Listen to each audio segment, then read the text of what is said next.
Hello, and welcome to the Daniel Show right here on GSM TV Network. I am so sorry for the last 2 Fridays due to some scheduling problems. I wasn't here, but I am here now with the greatest updates from right here in our Northwest Suburbs community, especially in our African community. So coming up today, I am going to be giving you all the great news coming from Washington, D.C. Our Somali community have just received a great news. I don't want to give it up. We're going to come back and I will give you all the details on it. And also today on set with me, my guest is going to be Louis McCarthy from Liberia. A lot of you know who he is. He is the manager of Quincy B, one of our greatest young Liberian artists who unfortunately we lost last March. So I'm going to have him today on the show as a special guest, and we're going to be talking about sexual violence against women within the Liberian entertainment industry. We're going to be touching base on the first 6 months of the pro government in Liberia and some other juicy topics right here on the Daniel Show on GSM TV. We'll be back.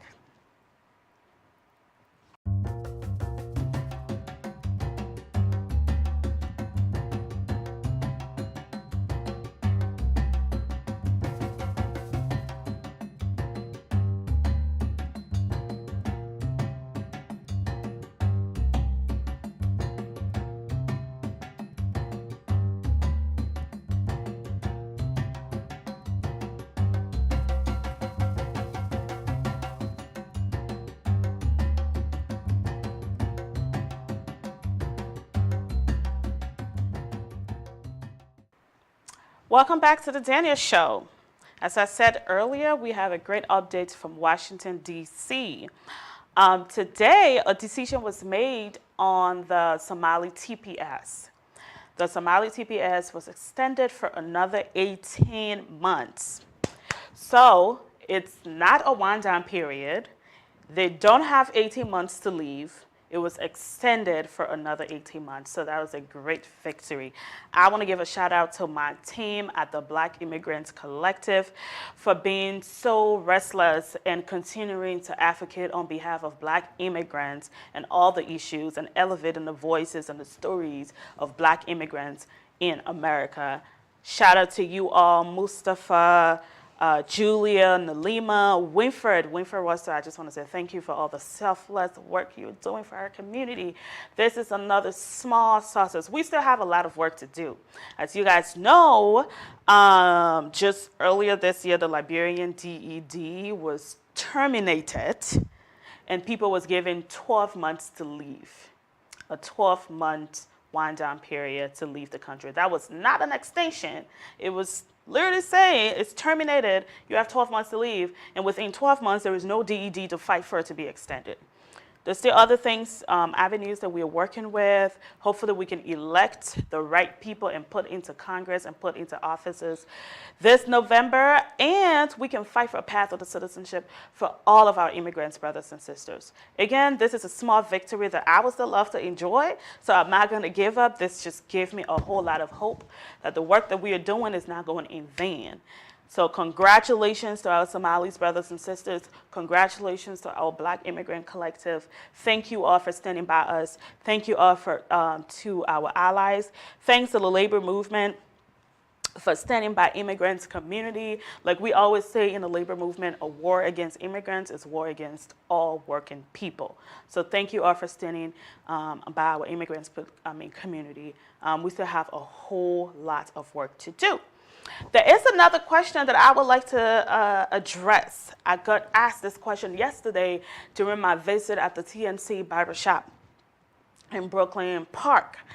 And as we all know, our July 26th event is coming up next week, hosted by the Organizations of Liberians here in Minnesota, OLM.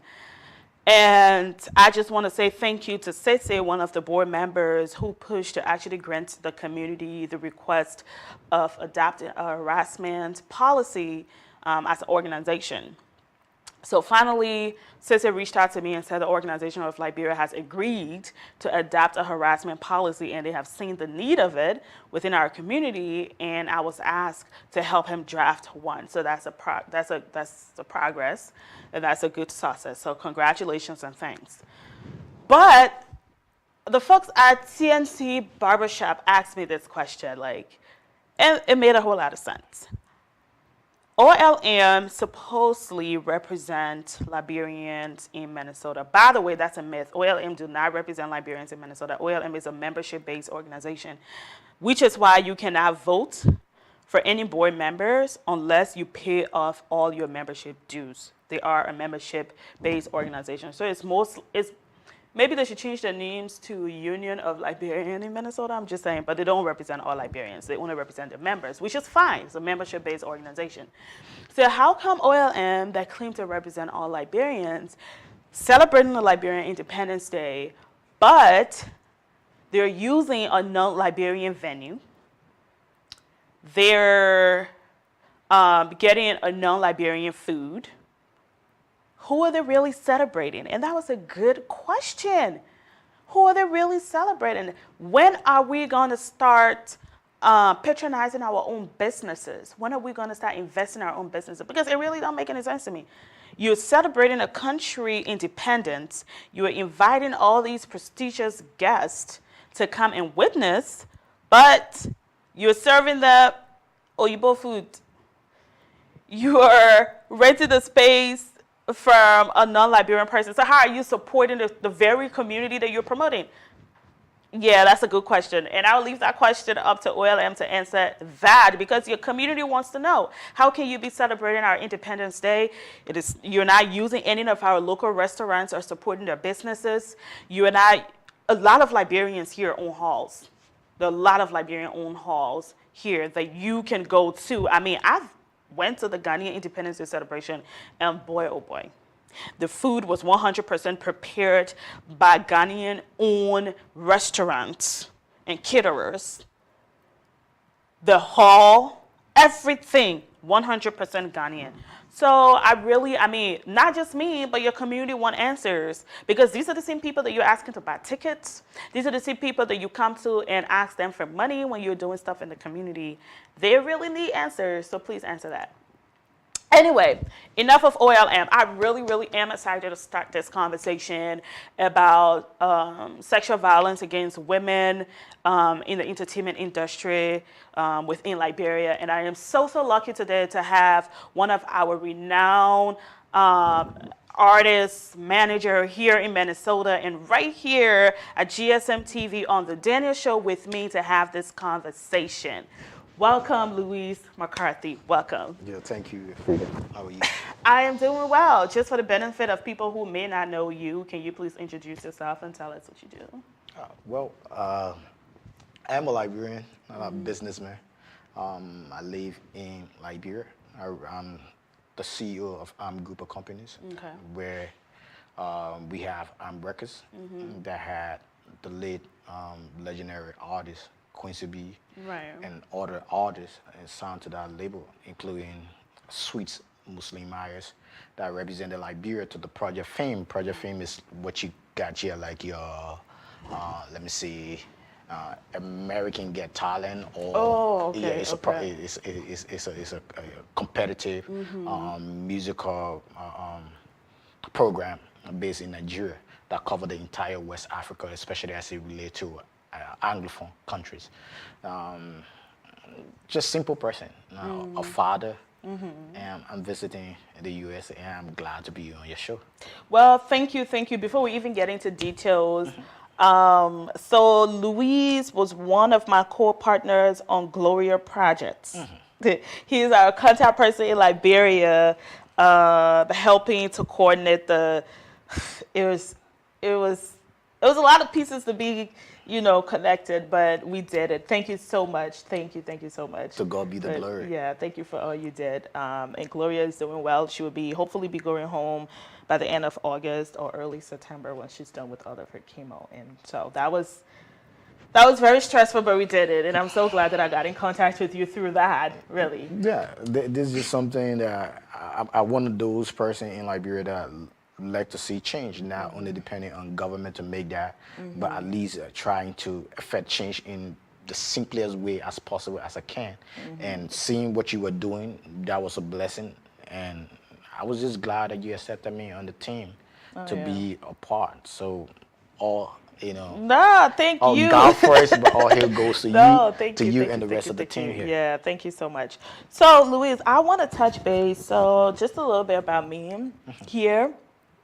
I'm an organizer Okay. with the Minneapolis Regional Labor Federation. So, I work on economic justice, you know, and I organize community and labor partners to create that relationship between community and you know, and I also do a lot of civic engagement. But apart from that, based on my personal experience as a person, I am very passionate about when it comes to like sexual violence against women. And that is something that I speak up for 100% because at the age of 9, I was sexually assaulted. So I like to stand up to that, make change to that, and also give voice to people to step up to the plate and step up to people. So in the US here, we have a Me Too movement. Have you heard of that? Of course, movement, I've the been Me Too? following. Thank you. So that is something I was like, wow, how awesome. But will this ever happen in Liberia? And especially within our entertainment industry, because in the past, it has been dominated by men. They Now, stay dominated by me. thank you. But now we have young women coming up in the industry. How is that working out? Well, it's all over. Africa, you will always find institutions that are dominated by men. And it's still a struggle. I see this is a long way to go because, especially for us that chose to manage women, you know what I'm saying? I chose the path to manage women because I feel that they are the best. And they are very, very creative. They are stronger than a lot of their male counterparts. Thank you for that. Seriously. I mean, no, but it's true. We are the best in so everything. So I believe that they should be given the opportunity regardless, even though sometimes, you know, they're being stepped on, there are a lot of things happening. And I also encourage them to come out. As a matter of fact, when I started managing my artist, who is a female right now, I was accused. So it's not a strange thing. You know, there were news all over in the media that I was, you know, she have to do certain things for me, you know, in order to make it to a stage, in order to get, you know, a manager or a team like I do. But a lot of these guys and fail to realize, especially those that push these kind of negative propaganda, I don't hold them responsible because it's the order of the day that is surrounding them. But they don't understand that Louis McCarthy is just an individual, but I work with a team that is dominated. In my world, my publicist is a female. The rest of my team, 3 to 4 person in my team, they are female, and I'm the only male. And I hope, you know, I bring professionalism to the table, and in order to gain that respect, I have to respect myself first. So it's not something that's going to go away soon. All around, like July 26th, there are a lot of activities that will be heard around the very Liberian community in the U.S. and home.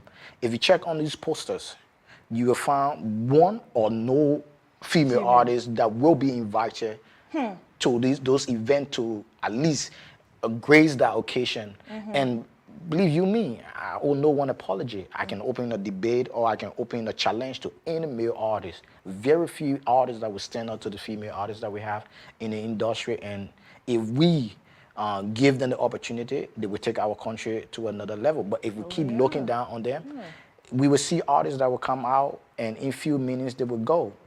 It is not strange to us. We have Fatu Gifler, Miata family, ZTT. These are people that they are not just singer, they were entertainer, and they had no competitor. wow.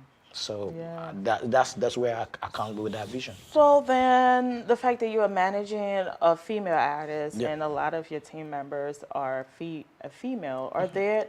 Because having this conversation is not enough. There's certain changes that needs to be made. So, like a institution or businesses like yours, have you guys adopted like a harassment policy to show women, hey, you're welcome. We have a harassment policy in place that, you know, you are safe.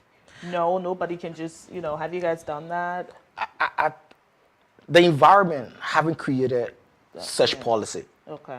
on the national level. Right. You know what I'm saying? We had a female president, and she came up with certain policy that she was zeroing in on rape, and the simple assault on women. Yeah. Lawmakers, people that should push such agenda and make a national, policy, were one of those people that fought against such policy, and they have to name such policy, by calling it the Ellen Ossa trap. I don't know if you guys heard that. It became a crime. She's no longer the president, so you don't hear that. So I'm sorry. job. I don't mean to interrupt you. I understand that. I'm not talking about the national level. I want to zero down in, because let me tell you, policies are something that need to be incorporated by the whole. When the few are fighting, trying to introduce certain policy that haven't been accepted, you're going to struggle for centuries and you're not going to break through. I beg to disagree. So, me as a trader, if I open an entity in Liberia, say I open like a restaurant or whatever, I have the right, according to the Liberian Constitution, I have the right to create my own company policy. Yes. And part of that policy, I can have a harassment policy drafted there. Yeah. And if you go against my policy, I as an institution or as a business can sue you. So that policy can actually be enforced by me. I don't want to make this as an argument, but how can you sue me? How can you sue me when it's in the law? I come in 1 second. When it's in the law. So when I said, I didn't mean to debunk what you're saying. When I said a policy when not accepted by the rest of the people to make it a life, a way to life, it struggle. I understand, but in Liberia, though, even according to the Constitution, there is a language there for harassment and rape and all that stuff. However, that doesn't limit a company. So, for example, let me say, you may have, in Liberia, it's legal there is no age limit on drinking in Liberia, right? No, there's a law. Well, yeah, it's a there's law an now. age limit, but not a ban. Age limit, but the implementation of those laws. Thank you very much. That's exactly what I'm trying to say. So, with that being said, same way as many other laws. Yeah. So if I own an entity or if I own a business where I sell alcoholic beverages, even though other people are not enforcing that by creating policies, strict zero tolerance policies in their space, and I am, and saying you must have an ID to prove that you are above this age before I sell you this, that's me being very intentional. Or say I own a hotel, and I say if a female is here with a male, whatever, you have to be 18 or above or be accompanied by someone who is to be able to enter my hotel. And I have to have an ID to prove that.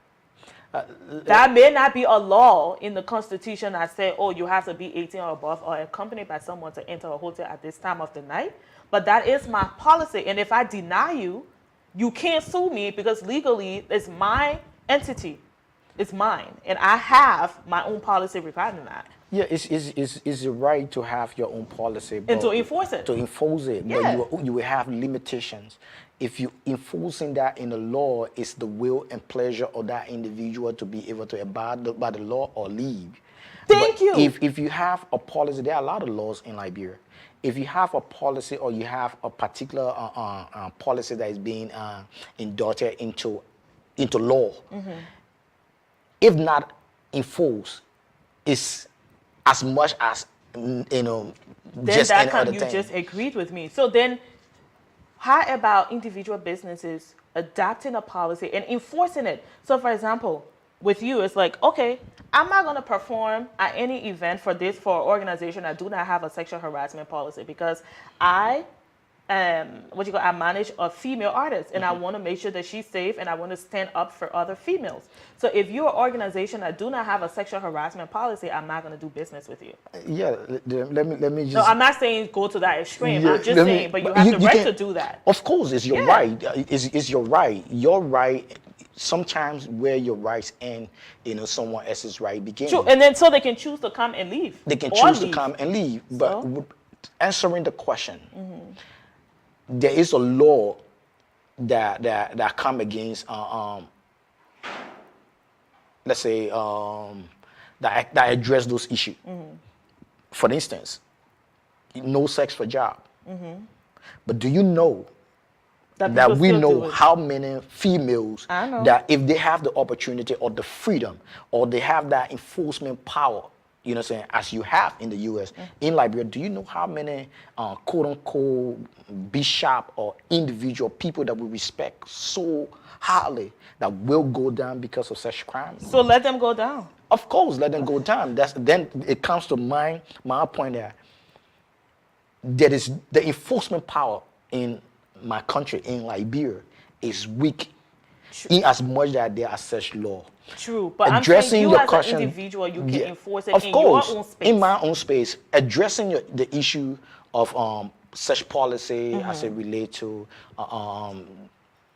addressing that issue in Liberia, there are few. There are very, very few. For me, to be honest with you, I haven't really looked at it that way, but nobody, absolutely nobody addressed my artist, in a demean manner, and you get away with it. That's the reason why you don't see, in as much that I feel that she's the best artist, that's the reason why you don't see her on a lot of events, because our policy is very, very strict and it's always in the interest of the artist. So my plea here is you are doing exactly what you're supposed to do to protect your artist, right? Yes, that's my job. So my thing is, can you extend that to other women? So where it stops with your artists, it continues with other women. Let me tell you this. People may respect you, so they were not going to go that far with their artists. But what's about the other women who are her fans, who are showing up to her events and are being assaulted? You may not hear these stories, but mostly these parties and events is where stuff like this happen. Some women are being harassed and they don't even know how to even report it. Some men feel like it's okay for them to come around and grab their butt, and I'm sure you've seen this in our community all the time. But here it is. Women need to step up. What are you as an individual, I understand, what are you doing to show that, hey, this is my stand against such behavior? I've done a lot of things to show people that this is my stand to the. So even in Liberia, a lot of people will hate you because of where you stand. I'm not doing this because I want people to love me. I want people to respect me for what I am. So to those the Liberian or quote unquote promoter that are out there, a lot of them know where I stand, and I show that all around me. The way I live my life affect my surroundings, so it ain't gonna go down. Especially that I manage a female artist. Yeah. No, Right. I'm zero in on that. Right. The disrespect to female artists. If you have apart from your artist, you do own a business, right? Yeah. So say I come to your place of business and I'm negotiating with you on like a contract, and then someone come in and harass me, maybe just touch me inappropriately and stuff like that. What's your stand? To be honest with you, it's something that I lose my McCarthy. I'm not going to say that because I'm on camera. Yeah. These are things when you're in Liberia, you overlook. Do you understand? Because we don't know who is who. You can come to my business and be like, oh, I want to transact, and someone walk in.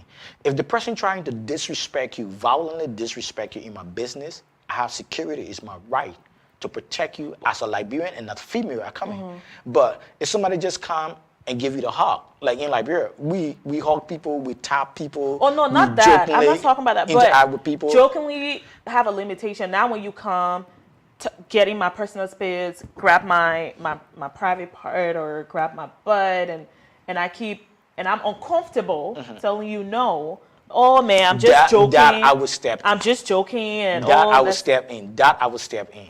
Let me be honest with you. A lot of people will watch this video if they want to be honest with themselves. There are a lot of things that go wrong that is not common in this space that people overlook, and they even do that. A lot of Liberian men lost their job in this country because of things they used to certain way of life in Liberia, like touching somebody, like I can look at you and say, ownership of the person. person. You're beautiful. Coming to the US, I realized that this is wrong. This is not just as common as we take it to be. But in Liberia, in your space, the people that send their wives to various working places, if you even visit your spies or something, things that you see in that environment, it's unprofessional. Yes. But again, and even if you try to address that individual, like you can get another man telling you that, oh, you know, that's the working space, we just joke, I'll be honest with you. So if these things are begun to be addressed in Liberia, to be honest, our country will be a better place. Am I looking at it being addressed now? Hell, we are far from it. That's the honest truth. And that is affecting a lot of people here, even some of our Liberian brothers. It's like they don't know boundaries. No. They don't know boundaries. It's like it's okay for them to, it's like they have this sense of ownership, which people would like to debate with me, like, oh no, Liberia. We all know the history of Liberia. Back in the day, our culture, yes, men act like they own women. And some men get so offended if you ever say no to them.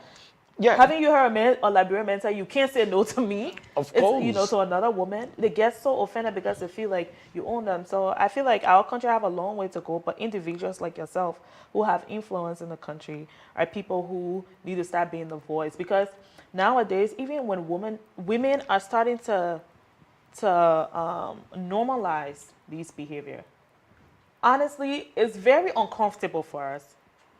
But I mean, if no one else is stepping up, if you complain, everyone's like, oh, the girl too sensitive. Don't even mess with her again. Don't even talk to her. She's too sensitive. No one is there to step up to the plate and speak up for you. How else do we have to, you know, so you just normalize it, but deep down you're very uncomfortable. There's something we call empowerment, right? Even in Liberia, we have the Female Lawyers Association. We have these very association that will fight for rights and that will want to push certain policies. And like any other country, we have 3 branches of government.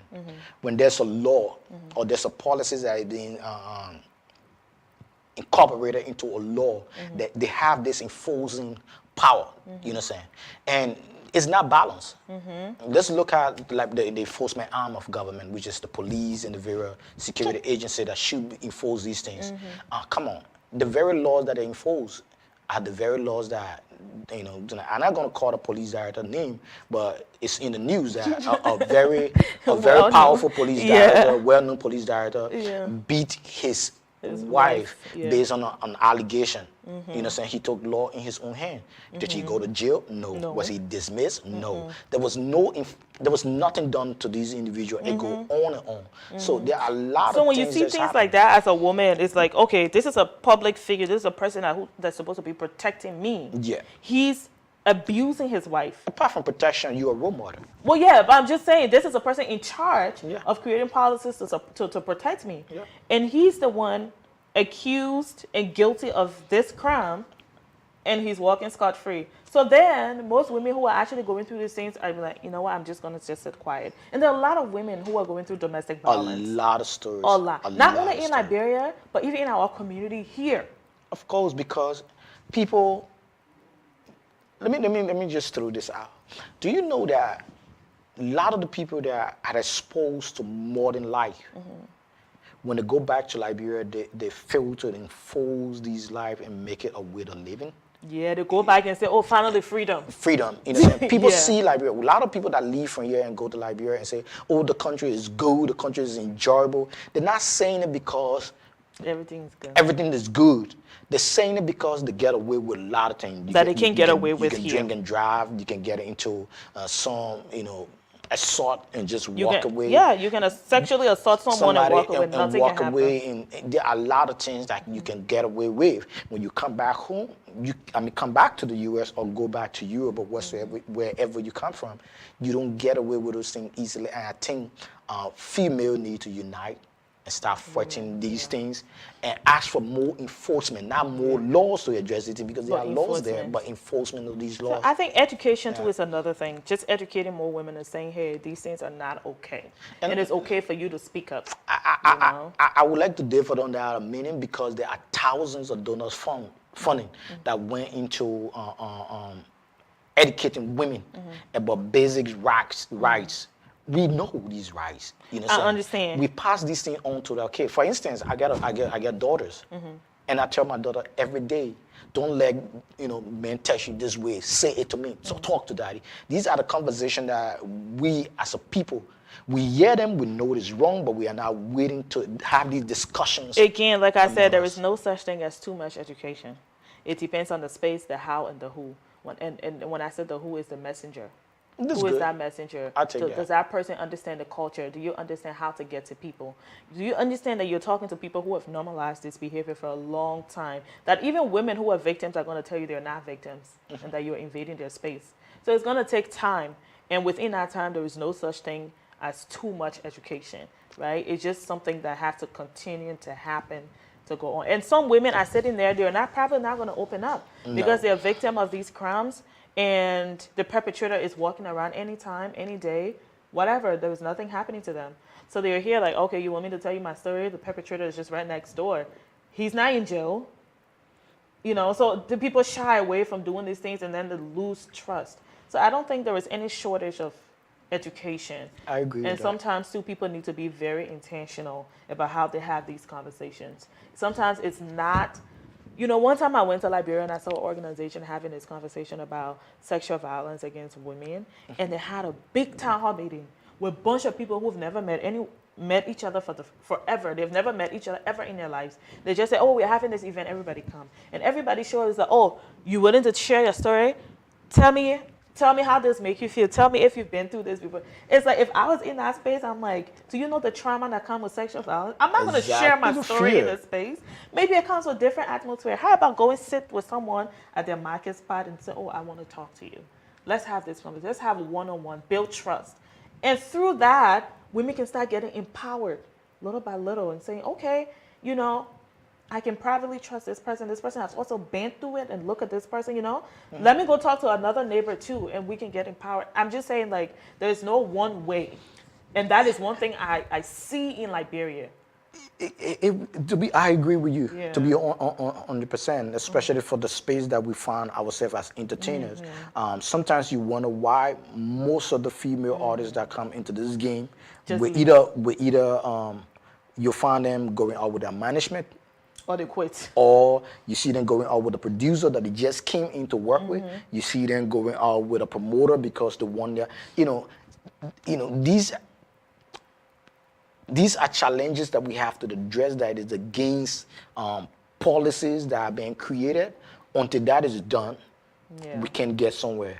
And to be honest, thank you for bringing this to my attention, because people that are running for public offices Yes. should be such policy they should use Exactly. to run their To campaign run- on. Yeah, it should be on But a message. they're not. Should. In Liberia right now, people talking about Liberian music union presidency and various offices that people will be running for.